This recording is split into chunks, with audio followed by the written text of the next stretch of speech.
आपको एक्सटॉर्शन तो पता ही होगा, जिसे कि हम फिरौती या फिर खंडनी वगैरह कहकर पुकारते हैं। आज के सब्जेक्ट का और उसका क्या कनेक्शन है वीडियो के मतलब एंड होने तक तो आप सभी को पता ही चल जाएगा। आज के वक्त में पॉलिटिक्स हो या फिर सुप्रीम कोर्ट वगैरह हो या फिर सोशल मीडिया का ट्रेंड भी हो, इन सभी पर इलेक्ट्रोल बॉन्ड्स के बारे में ही चर्चा हो रही है। आज के जस्टिंग के एपिसोड्स में हम यही देखेंगे कि ये इलेक्ट्रोल बॉन्ड आखिर है क्या, किस किस पार्टी को किस किस तरीके से इन इलेक्ट्रोल बॉन्ड के जरिए कितने कितने पैसे गए।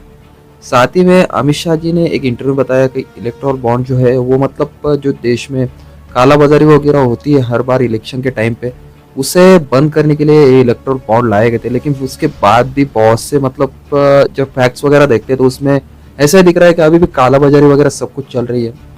और वो शेल कंपनीज के बारे में तो आपने सुना ही होगा, बहुत से वीडियोस में वगैरह देखा भी होगा कि शेल कंपनीज ने इलेक्ट्रोल बॉन्ड्स वगैरह खरीदे और उस मतलब उनके तो किसी किसी ने नाम भी नहीं सुने।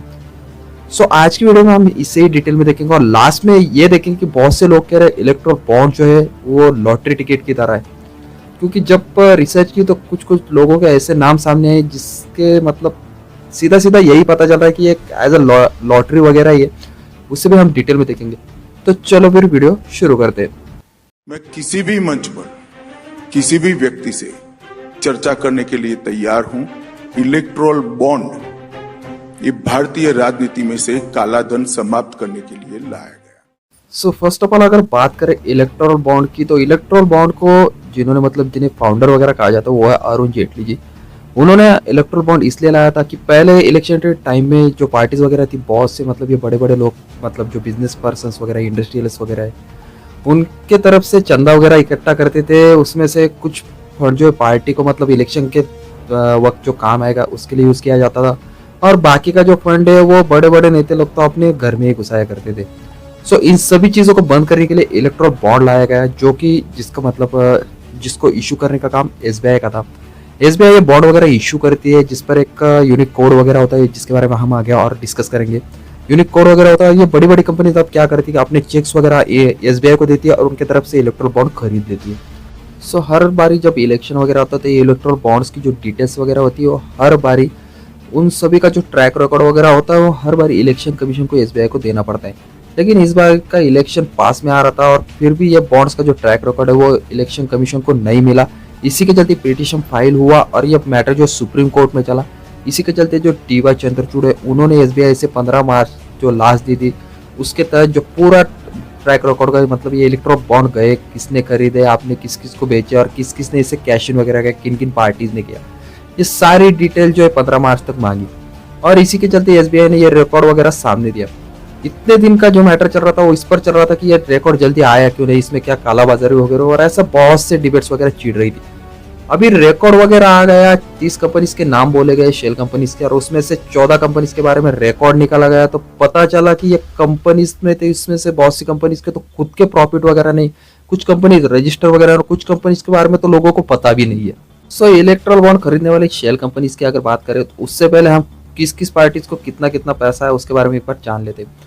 फर्स्ट ऑफ ऑल बात करें अगर बीजेपी, तो बीजेपी के पास 6000 करोड़ यानी कि 6060 करोड़ के फंड्स आए इलेक्ट्रोल बॉन्ड के जरिए।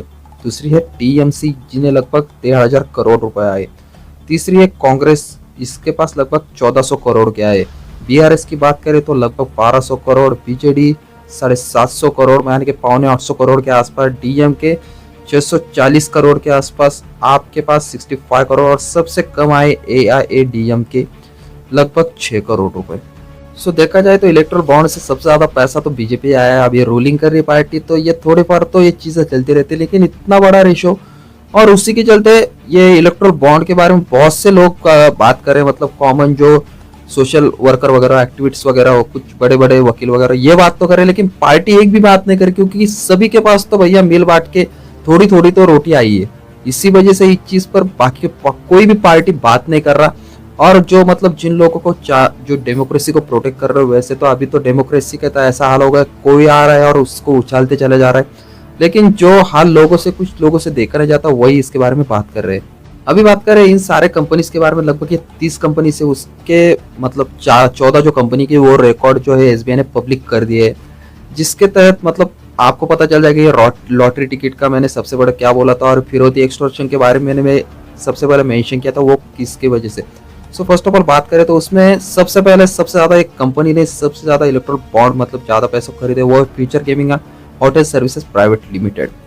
इस कंपनी की अगर बात करें तो इस कंपनी के जो ओनर है मतलब इसके जो को फाउंडर वो सैंटियागो मार्टिन, जिन्हें इंडिया का लॉटरी किंग भी कहा जाता है।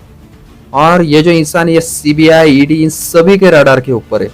जो 1998 का जो लॉटरी का जो एक्ट है उससे भी मतलब इस आदमी ने उसका भी उल्लंघन वगैरह का, इसके ऊपर मतलब ये जेल भी जा चुका है ये आदमी, और इसे इंडिया का लॉटरी किंग कहा जाता है।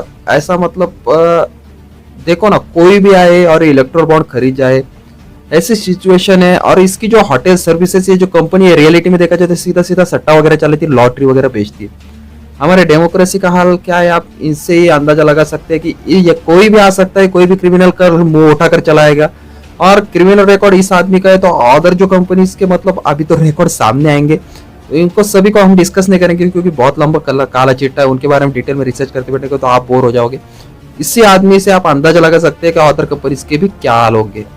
अभी थोड़ा सा और एक चीज आप इसमें नोटिस कर रहे होंगे कि बहुत से कंपनी के खुद के प्रॉफिट के मैंने सबसे पहले मेंशन किया था, खुद के प्रॉफिट के वादे, लेकिन फिर भी पार्टी को ये भर भर के चंदा दे रहे हैं। अभी वो कैसे उसके बारे में डिस्कस करते हैं। उसमें आपको एक कंपनी दिख रही होगी quick supply chain private limited. First of all इस कंपनी के बारे में किसी को भी नहीं पता था। जब इसके बारे में मैंने रिसर्च की, उसके जो मतलब फाउंडर वगैरह देखे तो इनके लिंक जो डायरेक्टली रिलायंस के तरफ मतलब रिलायंस से मिलते जुलते देख रहे हैं, मुकेश अंबानी की जो कंपनी उसके साथ में। इस कंपनी का ऑल ओवर अगर प्रॉफिट आप देखते हो तो वो लगभग 109 करोड़ रुपए का। बट जब बॉन्ड्स खरीदने की बात आई तो इस कंपनी ने लगभग 410 करोड़ के बॉन्ड्स खरीदे। मतलब खुद के प्रॉफिट के लाले पड़े और इतने ज्यादा पैसा इन्होंने बॉन्ड्स में डाल दिया। तो इसमें आपको एक चीज नोटिस हो रही होगी कि कहीं ना कुछ तो कालाबाजारी जरूर हो रही है। सो दूसरी और एक कंपनी उसमें मेंशन है जिसका नाम है मदनलाल प्राइवेट लिमिटेड। इस कंपनी के बारे में फर्स्ट ऑफ ऑल मैंने पूरा मतलब इंटरनेट छान लिया, मुझे मदनलाल नाम के बहुत लोग मिले, लेकिन मदनलाल प्राइवेट लिमिटेड नाम की कोई भी कंपनी नहीं मिली।